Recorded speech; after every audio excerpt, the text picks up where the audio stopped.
biter bütün derdim çilem. Canlar cananı Muhammed, canlar cananı Muhammed, canlar cananı Muhammed. Allahümme salli ala seyyidina ya Muhammed. Anam babam canım sana kurban olsun ya Muhammed.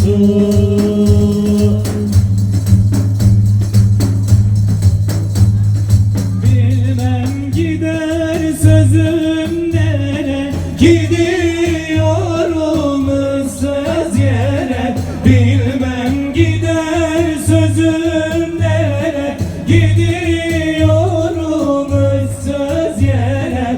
Açtın yüreğimde yâre, canlar cananı Muhammed, canlar cananı Muhammed, canlar cananı Muhammed. Allahümme salli ala seyyidina ya Muhammed. Anam babam canım sana kurban olsun ya Muhammed. Enbiya sancağın almış eline,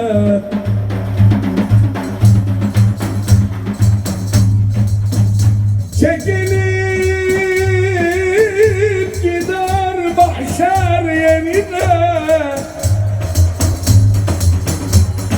Hasan'la Hüseyin'i almış yanına.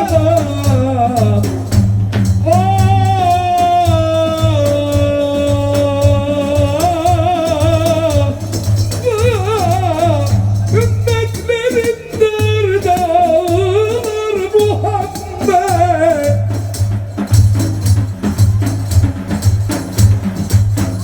Sana ben olmuşum ümmet,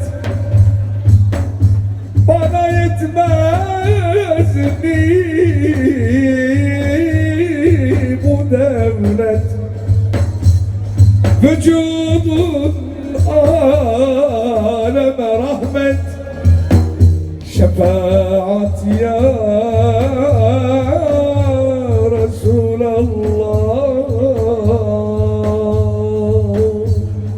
Mekke'den ayrıldı şimdi, gözlerimden yaşlar indi. Mekke'den ayrıldı şimdi, gözlerimden yaşlar indi.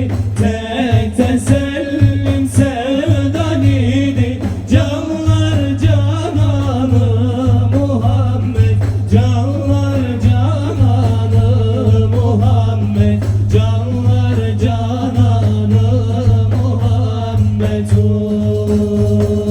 Allahümme salli ala seyyidina ya Muhammed.